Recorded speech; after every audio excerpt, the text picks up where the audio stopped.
Is it Andrea again? Yes, hi, welcome back. Thank you.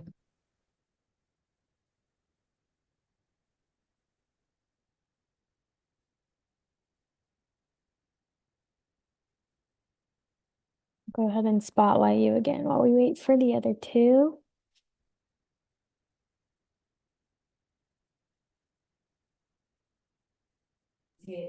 I got a note, Andrea, that said that our link goes to the other group. Someone sent me a screenshot. Mm, Really loud, Mika. I'll help you. But all of the agenda now, all of it should go to here, right? yes, it should. Okay. And we're on YouTube too. She said something about YouTube. Yeah, it's for overflow. If we're over 1,000 attendees, it Okay. will transfer to YouTube. Oh, that's why. That's why. Yes. Mm-hmm. Okay. And it took them to the wrong room, I think. Oh, really? Okay. Yeah, that's what she was saying. Gotcha. I'm gonna tell Okay. her to get on. Okay, get on early. That was for overflow. Oh, so that means we had over 1,000 people? I think at one point we might have, but then I think it went back down to like 900. Okay, that's great. Thank you. But I'll also let my team know that it was the wrong one, and then if we have overflow this time, they can fix it so it'll go to this session on YouTube. Okay, great. Thank you. Yeah, Hey, of Laura, I was, course. I was just updating Andrea. Hi. And my friend had actually gotten sent to the you. She was like, she was like texting me. I was like, oh, I can't respond, but that she'd gotten to the overflow room, but it went to the wrong YouTube link. So they're fixing it. But Oh, okay. I think that's what happened to Lisa because she said sent there too. she tried to get back in and she's like, it sent me somewhere, not to this. I was like, oh, okay. I'm just moving a table for Mika. No worries.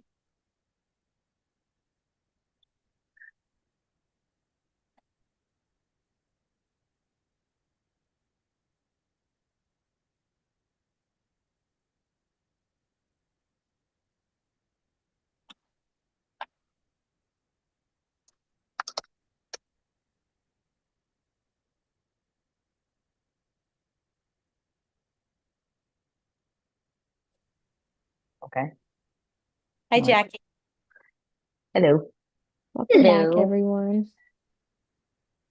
Welcome back. Feel like long time no see. Hey. Um, you guys have no idea how funny this video was. My I actually, the minute you said it, I was like, wait, Vicky, is she okay? it, How's Vicky doing? she went it was bad. Like you saw her ankle go over and then she was okay and then she wasn't okay. She was like she couldn't even put pressure on it later in the day. Um, Oh my like God. could yeah, so that's why my mother took her to the ER. Turns out it was shit. It had like it was swollen, it had like a golf ball, so Yeah. she thought it was broke, but it turned out It's just be it's a probably a strain. really nasty, yeah, contusion. I did Yeah. that one year. I slipped paying our bill at the resort. Like literally I round the corner and like there was like a tiny little puddle and I slipped, fell really hard on my foot. And we're leaving that day. Like we were leaving in the afternoon. I get back to like the pool and the hubby's like, "Are you okay?" I'm like, "No, I fell." He's like, "I'll be all right." I got in the pool like 2 hours later. We get out, to finally like get our stuff to go. And I'm like, "I don't think I can walk on my foot." He's like, "What? Like, what are you?" I'm like, "Well, I was in the pool. I didn't, I didn't notice, but I was like, this is bad." We got to the airport and I needed to ask for a wheelchair. The hubby was like, "Okay, are you sure?" I'm like, "Dude, I can't walk." It, I got scared because again, you don't know, and then you see the big old lump, and so once we got back, I myself, it was like midnight, and we were going to the ER, but I was like, hmm I don't know what to do. I mean, this is also why we have insurance, so I went, hmm and X-rays and whatnot, and crazy people because you're also going to the ER at midnight. the Yeah. cra- the Well, crazies go at that hour. I mean, but there's been a bunch of people recently, like even one of John's with that have fell down the stairs or fell wrong, not even hard, and like they've had fractures, they've had broken ankles. So Yeah. it's like, and the way Exactly. So I'm you get telling you, nervous. So yeah, it's like, all right, I might as well just go. But yeah, all that And they hand me like a little pamphlet that says like, you have a contusion. And you're like, okay, that's lovely. I was hoping it was broken. Actually, no, I don't want it to be broken. But I was hoping you were going to tell me there was something really wrong, because it gets really nasty looking. It does. It So, does. It does. And ugh. it definitely looked like, but it was like it was like his reaction. He's like, "Can you send that to me?" I was like, But no, that is how it no. happens. I have seen, like, there are some accounts that I follow on Instagram that are clearly very like tongue in cheek funny. Like you probably follow it, the F Jerry Yeah. account. I'm not gonna. We're on a work thing. I'm not gonna say the name. Yes. But Yes. but sometimes the videos, it's clearly a blooper, and it's like something has happened. And I will laugh, and then the person, I'm like, that is a real person, and it looks like they really hurt themselves. Like, yes, it's kind of comical, but actually it's not. And I shouldn't be laughing. Like, I think this is like one of those things where social media has definitely like ingrained a very bad habit of like, before we even say like, are you okay? We're laughing at these videos. And it's one thing to post it yourself, like if it's you, right?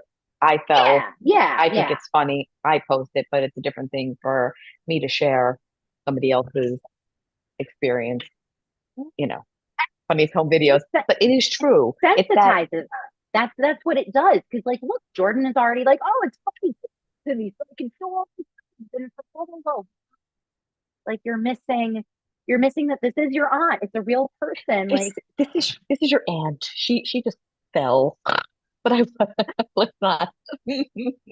As much as it's interesting that this is the times that we're living in. Like, it's just so different. We've normalized seeing all sorts of like violence and just gruesomeness, because social media just puts it in your face, and after a while you're not shocked at, right? Like, it's like, oh yeah, it's another person like smacking their face in a cement wall, and ha ha ha. Like, but that's not ha ha ha. right, it's Like, if I watched it happen in front of me, that's the other thing I think of. Like, if I watched it happen in front of me, I'd be actually horrified. Like, I have seen, when you're like on the subway or just out and about and you see someone take a nasty spill, and you instantly are like, oh my gosh, and you run to like actually help the person. I feel like when it's happening in the moment, it's very much like, okay, it's happening, like, and you're empathetic. But somehow you see it on video and complete disconnect of like, oh, like, I can instantly laugh because it's a video. And I'm like, no, but that's still a person. Like, that's a real person. We just happened to capture this really unfortunate moment. It is funny though that like the funniest home videos thing that we used to watch, right? Like America's Funny, like that is, I mean, again, it was after the fact, and it was, but like this is like America's Funniest Home Videos, like in real time, right? Yes, in real time, and not yours all the time. Yeah, not all the time. And I also think like you bring up America's Funniest Home Videos, there's a level of consent, right? Because usually it's the person it's happened to, or the family, and you're choosing to send in that video. Versus with what you see on social media, sometimes it's like someone just has their phone out and they videoed that moment. It's like, but I didn't let you video me. 100%. I think though you could make the case that Funniest Home Videos was like the entryway, because think about how many parents send in videos about their kids. Like I have to imagine that most of them didn't give consent. Also very true. No, you're right. You're right. There's a level of consent that was never truly happening, and it's just gotten worse and worse. 100%. 100%. It looks like Smoogo is about to launch. We have about probably 30 seconds. Tolly, if you want to share your screen and have the slideshow ready to go, you can go ahead. That's great. And also, what I just realized I forgot to do is I just want to make sure this video is going to play. Oh, for sure. So you guys can tell me how the audio is. You've probably heard a lot about it. I hear it. That sounds good. I'll even have it ready to go. And then that'll make it better too. And we're going to start on this slide. Okay. Great. I didn't check our talking points, but I think that they're out of the slides. Yeah. Oh, good morning. Great. Yes, we are live. Our So live. as folks are coming in, we will continually pop into the chat our agenda and presentation. You have it on the screen. If you use your phone to scan the QR code brings you to the presentation. So it's, whichever way you're going to access our materials, you'll get them. But I always tell folks, on a day like today, you're going to get a lot of different resources being shared with you, different slide decks, different agendas. Do yourself a favor when you're shared these things. Just at the very top, there's a little star icon, star it, puts it in your starred folder, and you can get back to it later. Because like I said, lots of folks I'm sure are sharing all of their agendas and resources with you today. And you're gonna, maybe a week from now, 2 weeks from now, you're gonna be like, wait, where was that really great agenda? And, resources from that presentation I went to at Beyond Access. Like I said, we'll continue to pop that into the chat, but good morning to everyone here. We're so excited. And welcome back if you were with us in our last session. Yes. Welcome, everyone. Happy to see you. We are going to be talking about how we can prepare our students for our world of artificial intelligence. And we're going to be focusing a lot about AI literacy. So actually, I'm going to turn it back over to you, Laura, to go ahead and introduce yourself. Thank you. So my name is Laura Ogando, and I serve as an instructional technology specialist here in Manhattan as part of DIIT, the Division of Instructional and Information Technology. It's a whole mouthful of titles, but really, I started out as an educator like all of you, taught in special ed for 6 years. I did 5 years in self-contained. I did a year in ICT, was doing a lot of tech work with my students to kind of level the playing field and provide them with lots of entry points and access. And it was something my school saw. They were like, hey, bring it school wide. And it is now why I'm at DIIT. So I'm just super excited to support all of you here today. We know that AI is an emerging topic. You've probably heard a lot about it. And we're here to hopefully provide you with some really concrete resources that you can use with your students and in your classroom. But enough from me. I'm going to turn it over to my colleague, Jackie, to introduce herself. Good morning, everyone. Welcome and welcome back to those who were with us last session. I am Jackie Patanio, the Executive Director of SPMP here in Staten Island, working for DIIT with my colleague, Laura. I focus mostly on District 31, but with this work, I am citywide. I too was a former teacher here in Staten Island, PS 16. I was there for about 10 years teaching ICT and as an instructional technology coach, where we did all the things DigCit and infusing that into our kind of everyday lives there. And then took a jump to the district office where I was an ed tech instructional lead, getting to do more work with Laura, partnering citywide, and now at DIIT, where we do the foundations of digital citizenship and now looking into the realm of AI and how that plays a role in all of our lives, in understanding AI literacy and how it's going to impact us as the educators for our students. So with that, I pass it to my wonderful colleague who I get to work with so often, Holly. Thank you. Hi, everyone. My background is also in education. I'm a former elementary school teacher. And as I always share, I'm a current New York City public school parent. Still just want to say DOE parent. And my kids are happy. So thank you, everyone. I'm at Common Sense. We're a nonprofit. We've had a partnership with the DOE for well over a decade. And all of our resources are free. And I really enter this work. I do not have an ed tech background. I really enter this work because I love people. I love relationships. I love thinking about how we navigate them. And that's happening increasingly in our digital world, in our digital spaces. And I think everything happening in the AI space is fascinating, exciting, terrifying. And there's nowhere I'd rather be than thinking about how we can prepare ourselves and our students for this world. And no one I'd rather be doing it with than my co-presenters today. So with that, I'm going to turn it back over to Laura. Thank you. So again, I see everyone here in the chat. You are clearly just like all of us, excited, happy to be here. And while I love seeing all the good mornings, let's actually use the chat to engage. Let's use it to ask questions, share thoughts and ideas. You don't need to put in your DVN. I already see some folks putting in DVNs, but we don't need that. That's not how we take attendance. That's also not how you're going to get CTLE. That's being done through Zoom. They know you're here, you registered, so we don't have to do any of that. You'll get all of that good CTLE information after today's event. It typically comes tomorrow. You'll be able to fill out that form. And then just a reminder, all of our resources are in the agenda. So we have been continually popping in the links to the agenda and the presentation. As I mentioned before, just hit the star button that saves it for you, but everything is linked from there. So we're going to be dropping links. There's going to be lots of stuff to share, and you might be going, oh my gosh, that's a lot. Hold on, am I getting an email after? No, just save our agenda. Everything is actually linked from the agenda. So it's like it's our one source of truth. All right, folks. But with that, I think we're officially ready to get underway.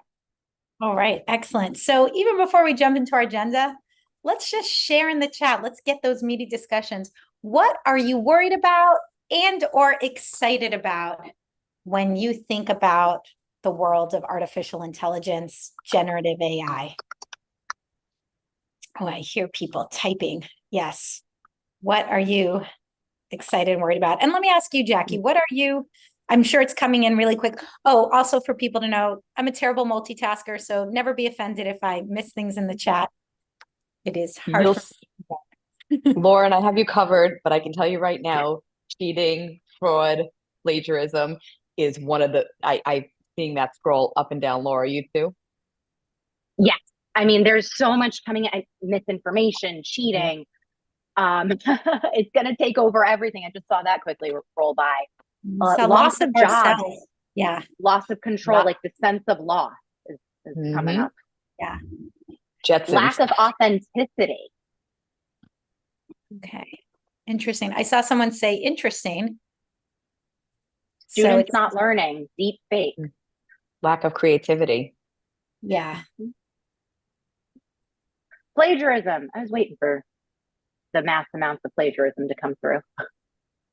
We will definitely share resources on that. Yeah.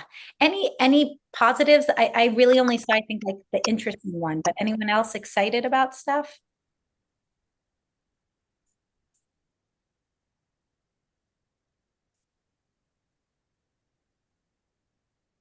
Some people say they're excited.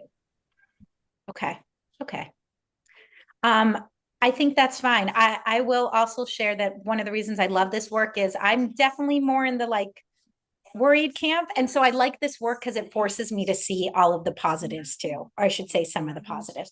So great. We are going to get into a lot of this, but we are going to see a positive right now. Jackie's going to lead us through this activity. All right, everybody. So I know we all have our smartphones, so it doesn't matter if you have your iPhone, your Android, but you're going to take out your smartphone. All right. You're going to open up your photo app. So whichever, again, phone you have, you're going to click on the photo app. I'd love to show you on. Oh, there we go. Okay, you can see it in my screen. Okay. So once you're here in your photo app, you ready? You're going to look for the search bar. Since I have an Apple, mine's at the bottom right, and I'm going to click search. Okay. Now we're going to type in the following phrases and see what happens. Okay, so we're going to start with New York. Actually, feel free to start with whichever one you want. New York, school, dog, beach, or vote. Do that right now in the search and then type what happens in the chat. I'm going to do it along with you.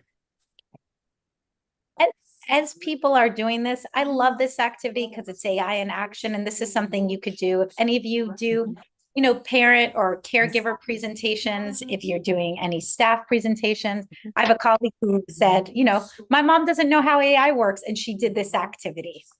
Because the thing is that we're using AI without knowing we're using AI, right? So this is where the literacy comes in to actually say, here you go. This is what's being done. All right. So we have a lot. Oh, wow. Yeah, a lot. I'm seeing like folks in the chat putting like how many photos pop up. And I will tell you, as a fellow New Yorker, right? You type in New York and all of a sudden you see like literally the thousands of photos that are geolocated here in New York.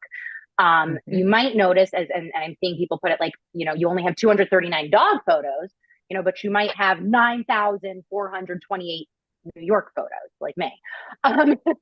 So it all depends on just kind of how many photos you have in your phone in total, you know, how new is your phone, and what photos you have on there. You might not have a dog at all, right? And so you might type in dog and realize I got nothing. There's no dog in any of my photos. Right. Like I typed in baseball. You're going to find much more when I type in baseball into my phone, right? Versus dog. I live and breathe baseball at this point in life, so that's all we have. This is great. I love the car rental Brooklyn that someone shared as well in the chat. This is great.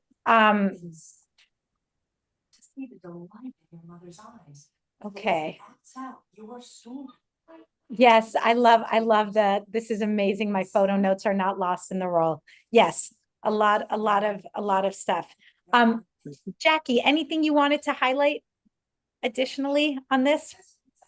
So no, just wanted to kind of really drive home, like with this question that's up, but how do you think that AI is baked into your daily life? Again, this is in your life. You might not have even realized it, but really think about other things that might kind of be happening around you that are AI driven and that are actually AI. Because it's, a lot of people said in the chat, like they were worried about fraud and worried about those type of things, but really thinking about how it is enhancing our lives and doing it maybe without us even really knowing it. So that's what I challenge you to kind of think about. And if you want, put it in the chat on how you think it's being used every day already. And someone else posted actually in the Q&A, not in the chat, but kind of like, photos came up, but it didn't quite seem related. And I actually want to point that out too, because, all right, AI isn't perfect. So you may have noticed if you type something in like, oh, wait, like this photo popped up, not quite sure why. So, I just want to highlight that for us because that's a valid criticism. And we want to highlight that too, that like, while this technology is extremely cool, and you might have realized like, wow, I can just start searching through my photos and it will pull up that photo I want. It can also sometimes get it wrong. And we need to be aware that that's a possibility. That is such a great point. I was literally going to say the same thing. And I think that really underscores with all of this, that human piece.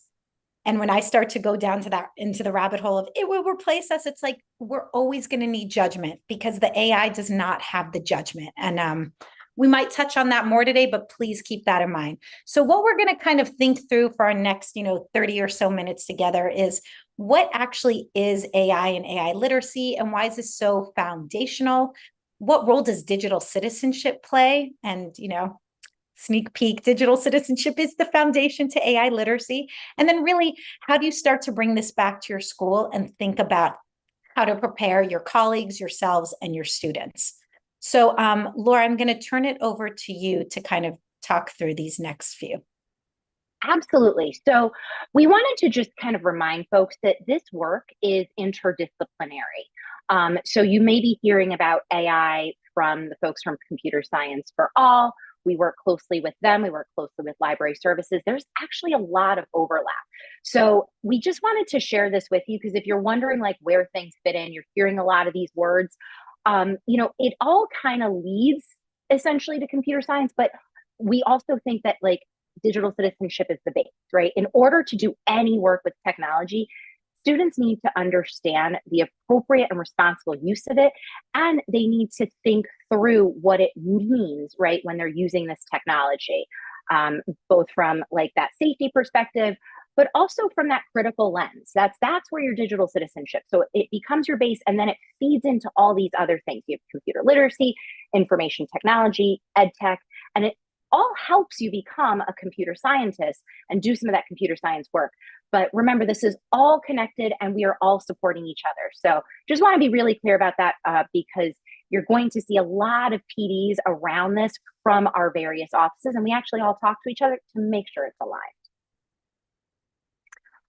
And this is, again, just saying that AI is a subdiscipline of computer science. As a whole, it enables computers to mimic human intelligence in order to solve complex problems, make decisions at scale in a replicable manner. And we're going to talk about a little bit more about this in a moment, but there was a question that came up in the Q&A about at what ages would you start talking about this? And we would say we're going to share specific lessons, but honestly, the earliest ages. I mean, even looking at the photos and talking about how AI is coming up, if you use Spotify with your students or anybody's referencing Alexa or anything like that, really talking about, oh, that's artificial intelligence. That's not a real human. Because I was just at a panel event this week And someone shared that she talked to her 5-year-old and her 5-year-old was like, oh, Siri is a beautiful woman who lives in California. Had just decided who helps me with things. And was like, oh, let me actually explain to you, Siri is not a real person, not a human. So again, we can start having these conversations early and often, and we'll give some more details. But I also love that, Laura, you're going to talk about the AI policy because there was a question about this as well. There was. I saw it come up in the Q&A, and you might be wondering, like, what is our official policy? So you probably heard earlier at the start of this school year, Chancellor Banks was very much a proponent for AI and using AI with students. And there is policy forthcoming. It's still being developed. I mean, let's just face it. This is new work. It's slightly tricky. And policy just, it takes a pinch longer than what we know actually happens on the ground. So all this to say, right? We're not suggesting that you should be using AI tools directly with students. We're not going to talk about, using ChatGPT with students in the classroom. AI literacy is more the foundation. It's being aware of the technology, being aware of its uses, but also its limitations, right? And discussing that with students. And if you're doing AI literacy, you're actually getting ready for the work. So policy is forthcoming, but again, as with everything in education, it just rolls a bit slower. So in the meantime, you're going to discuss AI literacy with students, and that prepares them. And if they're using it on their own, then that's on them, right? Like, I never use social media with students, but I certainly talked about its usage and best practice. And that's the mindset that we need to have as educators. I don't necessarily need to be using the tool itself with students, but I do want to be talking about safe and responsible usage and what that looks like. Great, thanks. And this is not a perfect analogy, but you talking about that, Laura, made me think it's a little bit with the AI literacy piece. If we think about beginning driver's ed, we're not taking kids out in the car yet. We're just kind of talking to them about how everything works. So given that the policy is still being developed, let's start thinking through what are some next steps. We're going to teach AI literacy. Oh, you made this really pretty, Laura. I tried to jazz it up. We got to get folks excited about teaching AI literacy. That's right. I actually think it's super exciting, and this video makes it so much better because these terms are being thrown around, right? Like you've heard AI, you've heard of generative AI or Gen AI for short. You hear ChatGPT, you hear Gemini. There's all of these words, and we tend to use them all interchangeably. But this video, I think, is a really nice way of kind of explaining what AI is and giving us a common language, because that really is important for us to begin to understand this topic better and discuss it with some semblance of knowledge with our students so that we're not using terms willy-nilly, because not all AI is ChatGPT, right? It's kind of like, when we say Kleenex, but we really mean tissue. Like Kleenex is the brand, but the tissue's the thing. So let's be very precise with our language because it matters. So Tallie's going to play this video. As you watch it, see if the definition in the video matches what you already know about AI, and then we come back, be prepared to share what you've learned in the chat. Great, thank you. And I did already have it set to go, so we didn't have to open it again, but I might be opening it again. Let's see. Okay, here we go. You've probably heard a lot about AI recently, but what is it really? AI, or artificial intelligence, is when we teach computers how to do things that usually require human intelligence, like identifying an object, understanding human speech, and even talking. But how do you teach a computer to learn and think? Well, it's kind of like when you train a pet to do tricks. Think of AI as a robot dog that you're training to fetch a toy. At first, your robot dog might not even know what a dog toy is, so that's the first thing you need to teach it. You show it lots of pictures of dog toys so that it learns to recognize them quickly and easily. It might make some mistakes at first, but with each correct answer, it gets a reward. Over time, the dog's recognition improves, the same way you improve at any task the more you do it. And once the robot dog gets really good at recognizing what a dog toy is, you can move on to teaching it the next step of playing fetch, running after the toy and bringing it back to you. This is basic AI, which learns by analyzing lots of data, in this case, pictures of dog toys and how to play fetch. But there's something even more complex called generative AI, which is more like a creative robot that can improvise when it comes to making art or writing. Unlike the robot dog, the creative robot learns from everything on the internet: videos, text, photos, you name it. When you ask it a question or give a hint, it uses what it has learned from the internet to create new things, like answers, stories, or even pictures. But here's the catch. That creative robot can sometimes make mistakes, and it doesn't know the difference between good and bad. It doesn't know if what it creates is helpful or hurtful. It can't always tell facts from fiction or know where its information comes from. It might even use someone's work without crediting them. It just sucks up all the random or not so random information that's floating out there on the internet.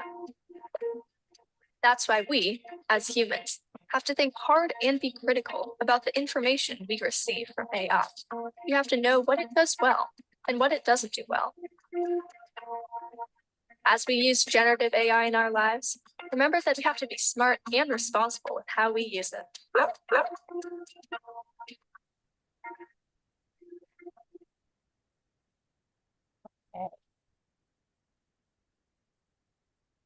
All right, so folks, you'll see on the screen we have just a couple of questions to guide you. You don't have to answer all of these, but if you want to kind of respond to one, or if you just want to share a comment you've had on your own, you're fine too. But did anything surprise you about the video? What questions might you still have? And what new understandings or connections are you making? So we'll give folks just a moment to share in the chat. I see some folks saying like, this video was good at explaining it, right? And in kind of a simple way. Again, we all have ideas of AI, and you might have heard things being shared in the media, being shared by students, being shared by, anyone, but sometimes it's just helpful to understand it in its most basic and simple terms. Yeah, like you're saying, Laura, I see a lot of people in the chat just saying that it's kind of like easily broken down and like very clearly explained. Exactly. Yeah, a lot of folks, it seems like that's the common thing. Like, this was an easy explanation. And again, this is why definitions are actually so helpful, because, this is new work. And some of us, I hear this quite a bit, like, I'm not the most technical person. I don't necessarily know. And so that's where definitions are actually really helpful, because we all need to make sure that we're speaking the same language, and that when we're talking about AI, we're talking about AI. When we're talking about generative AI, we're talking about generative AI. And then when we're talking about a specific platform, we talk about that platform, because they're not all treated equally. Gemini is actually different from ChatGPT. And as we get new versions of things, they change the algorithms. They're changing some of the functionality. So we really do need to be precise with our language. Right. So with that, we're going to go into thinking a little bit about a dilemma. So if anyone has come to any of our other sessions, you know that at Common Sense and with our DIIT team, we love dilemmas. We love digital dilemmas, and think they can really help clarify our thoughts around things. So with this one, I'm going to read it for you, and then we're going to ask you to kind of share in the chat where on the spectrum you are, if you view this as not a professional use of technology or a great way to make lives more efficient, and kind of your reasoning why. And it's okay to say like somewhere in the middle, or, this far, this far. So your fellow teacher has been using generative AI to write IEP and report card comments. They highlighted that this was a huge time saver and recommended it to other staff. What are your thoughts on this? And it's also okay if you feel differently about IEP versus report cards. That might elicit different reactions. So go ahead and share in the chat. And as I say that, Laura, Jackie, and I did an in-person PD recently, and we did it with classroom teachers and administrators. And for teachers, we use the IEP and report card. And for administrators, we said teacher evaluations. And it was really interesting, the different takeaways on this, and how people have really different thoughts around creativity, efficiency, privacy. Yeah, Jackie. So yeah, no, I'm looking in the chat and I see a lot of people in the middle, and then a lot of people saying absolutely not.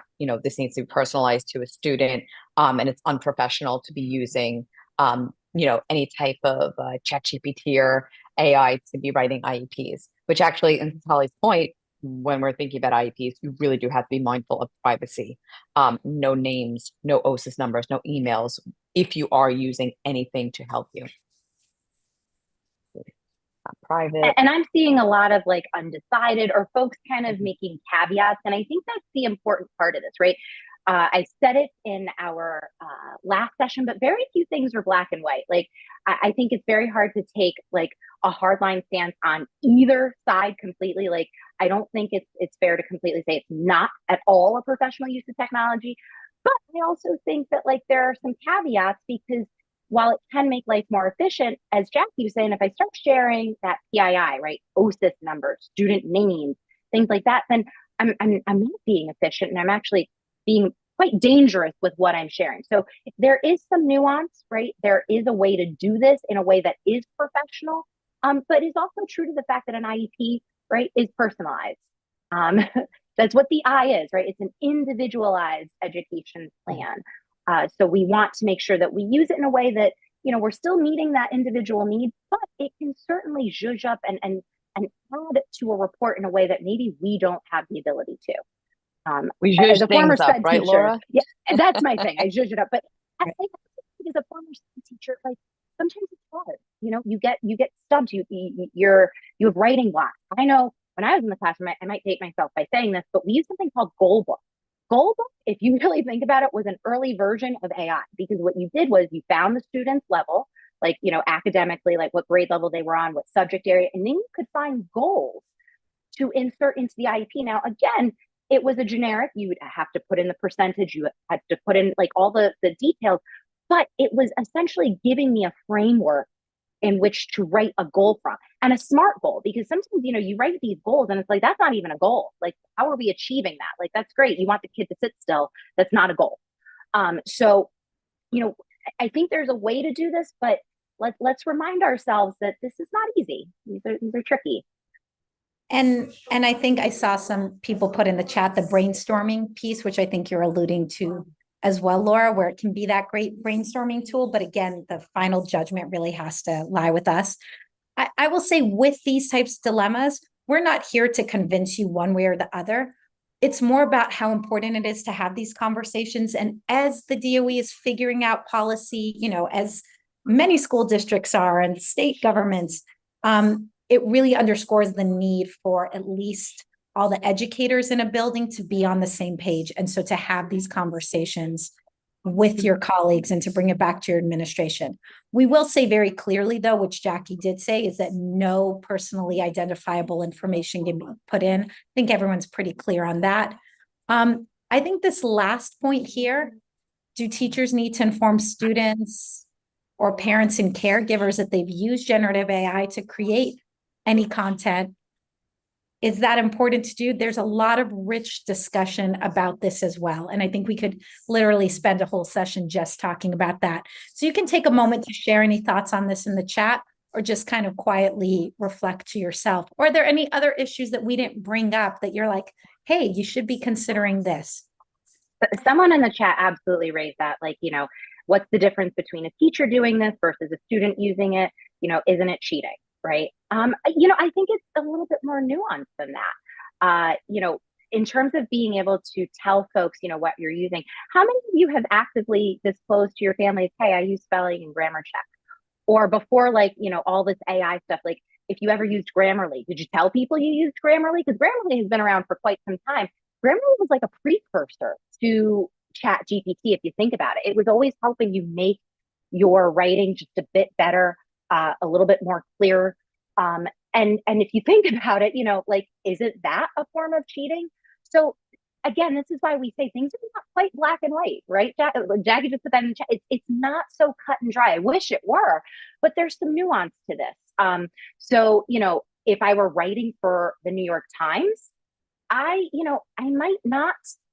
might not want to use Chat GPT, or I certainly wouldn't want to heavily rely on it. Maybe it's going to get me my hook started. It might build me an outline of what I want to write, but I certainly wouldn't want to write something for the New York Times or to publish a book and make it seem like I wrote all of it, when clearly, you know, I was heavily relying on a generative AI platform.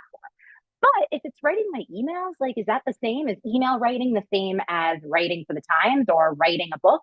this is where, there's more nuance to it, and having these discussions, right? That's the key. We're not here to tell you either way, which may frustrate some folks because it's like, no, just give me the answer. Tell me what to do. But it's just more complicated than that. We got to talk it out with our kids. Talking out with our kids and our colleagues, because I'm seeing in the chat too, so many people saying like, well, this is how I use it. And like this PD, we're not going to be talking about how to use it or how to use it with students, as Laura said. But I'm guessing that many of you have colleagues who have quite a bit of experience and knowledge, and please connect with them and talk to them about how they're using it, what's been working well, maybe what hasn't, and then you can bring that learning back to both students and to adults. So the next dilemma that we want to share is actually adapted from a lesson. So we have a whole free AI literacy collection that's really designed for 4th to 12th graders. We're going to show you that link in a moment. But one of our favorite lessons from it is about chatbots and, should you consider an AI chatbot to be a friend? So this is a dilemma that's adapted from that. Jackie, can you go ahead and read it for us? Of course. So this AI dilemma, again, Tali said, it's about chatbots. Dee just moved to the Bronx from Brooklyn and is feeling lonely. Dee is having a hard time making friends and finding people who share her interests. Dee discovers a new AI chatbot feature on her social media and begins to chat, sharing personal thoughts and feelings with the AI chatbot. Dee discusses her experiences moving to a new part of town, going to a new school, and the struggles of making new friends. Over time, Dee's interactions with the AI chatbot become part of her daily routine. Dee is starting to feel really connected to the AI chatbot because it always replies back with kindness and no judgment, and it's always available day and night. Love this dilemma because, and just, we've used this actually with high school students to kind of get their feedback on this, and it is very, very interesting in hearing what they had to say. So we want to know from you, throw it in the chat. What are some of the things to consider? What should Dee consider when it comes to the chatbot being her friend, right? Is it really her friend? The movie Her, I actually put that in earlier, and I always call it You because there's that other show called You, but right, Her. It was Joaquin Phoenix. He relied on, I think it was like the Siri as like his love interest. And what is it that are some of the qualities that maybe a chatbot is missing, the qualities of a friend that a chatbot might be missing, right? And I'm seeing a lot of folks in the chat kind of really saying like it's unhealthy, it's bad, it's weird. Just keep in mind, again, think about what it must be like to be a student like Dee, right? To be moving, to have to make new friends, particularly if you're a shy student. Obviously over reliance on a chatbot, absolutely, probably not healthy. But also, it's not necessarily the worst thing in the world either, because the alternative is Dee has no one to talk to, right? And if Dee doesn't have friends to talk to and they're not opening up to their teacher, I'm really worried about Dee. So, look, I agree. I see folks in the chat writing like, yeah, it's unhealthy. Yeah, like it could potentially lead to harm, to danger if they're over relying on it. But there's also a sense of like, this isn't the worst thing in the world that a kid could be doing, right, with a chatbot. Like, in fact, I actually think like this might be the step that Dee needs in between being able to kind of make that new friend and talk to someone, right? Like the chatbot might actually give a little bit of confidence, right? Like I practiced the conversation with the chatbot. Now I'm going to try it with a friend. I see it in the chat too, like that learning of how to have conversation, not overly relying on it, because you do have to make that transfer to be able to speak to actual humans and have relationships, because we know the chatbot doesn't have feelings. It's going to say whatever it's programmed to say. Tali, I think you were going to jump in on that one. Yeah, no, to me, this is so interesting too, and underscores why these types of dilemmas are so important and honestly fun to do with students. We, Jackie, Laura, and I had a chance to do this a few times with student council groups. And it was fascinating. They raised a lot of the concerns that you're raising, like, hey, this can be great as a starter, but you can't become overly reliant on it. Or someone put in the Q&A, they're like, it's not realistic. Like the chatbot's not going to, give you any conflict or disagree with you, or is going to respond to you immediately. And the kids were highlighting that. And the kids who weren't highlighting it, they were hearing the other kids highlight it. And so I think that this really gets into what does it mean to be a good friend, which is a part of the lesson too. and stuff to talk about. Yeah, Laura. And I was also going to say, because I hear the concerns, this is also where I challenge all of you. Please open up ChatGPT, Gemini, or any, because those are not the only ones, or really anything that has that chat box functionality, and start engaging with it, because we've been doing this and educators are actually like their eyes widen and minds are blown, because they're like, wow, I put in there that I was feeling lonely. And the chatbot replies, well, like, could you do this? Could you, like, it's how much our AI is actually being responsive. Again, I'm not saying we want our kids relying on this, but for all the fear, some of this fear is false. It's us projecting our fears, and we actually have to try and do the thing so that you can see what happens, right? Because I get it. You're afraid of your kids plagiarizing. You're afraid of your kids like using that generative AI to do something really scary, but try it out for yourself. Put in the prompt that would make you really nervous and see what it spits back out. There have been a lot of engineers working on this to make sure that it doesn't spit out things that would be highly unethical. Doesn't mean it's perfect, and I don't want you to take that to mean like, oh, Laura said it's great and kids can just use it. But it's not as I think as scary as folks make it. Or on that note, as we're asking you to reflect on, if you've done any of these types of dilemmas, or it might bring up things that you are concerned with. Like I talked to, it was a chatbot who was Amelia Earhart, and was learning about Amelia Earhart. And it did raise concerns for me, because I asked Amelia Earhart, were you ever scared? And Amelia Earhart immediately was like, yes, I was. What about you? What scares you? And that for me raised red flags. I was like, I don't want a chatbot asking my students what they're afraid of. So that's like helpful feedback for me to know and to think about how I may or may not use different tools. So again, I think to Laura's point, if we use this on our own, not necessarily with our students first, it can elevate some concerns that we can then bring to students. Again, with the AI chatbot, like, hey, who's ever found this helpful? Like when we did these student council groups, a lot of the kids said they use Snapchat's AI for like mental health support. A lot of positives there, might also raise some red flags. So kind of talking through what are the great things and what are the things that we should be aware of, and make sure that you're still talking to a real person. So I think with that, digital citizenship really underscores our AI literacy world, and how we have to kind of be able to think through these dilemmas, to reflect on them, to think about different perspectives. I saw in the chat some people saying like, how do you know if something is real or true? So looking for facts and evidence, and really thinking about what's appropriate action. Anything here to add, ladies? If you were in our last session, we talked about kind of digital citizenship and the importance of teaching it. It really, it goes along with your SEL curriculum and all that well-being work. And so, this is something that we need to kind of keep in mind, that this work is just about preparing our students to be responsible, right? So that they can learn, create, and participate. That's really all this is about. And it's the same thing when we're thinking about AI, right? And you have all raised so many great points about the values, about kind of the ethical issues. We're going to show you some lessons now, but we really encourage you to keep bringing this up with your students too. Even if you don't have to use the tools to talk about some of the concerns with this. So I'm actually going to leave the presentation. I'm going to click over here to take us. We'll also drop this in the chat. It says for grades 6 through 12, we're telling you that this works for grades 4 through 12, particularly the first 6 lessons here. So you can see here that video, What is AI, that we all watched. We shared with you a little bit about AI chatbots and friendship. We have a couple of lessons on understanding AI bias, again, all appropriate for upper elementary too. The algorithms and the facial recognition are a little bit more complicated. That's why we thought about them for more middle and high school. And we do have a plagiarism lesson that we're going to drop into the chat in a moment too. I'm going to pull that up for a moment. Laura and Jackie, can you speak about these while I stop sharing my screen for one moment? Absolutely.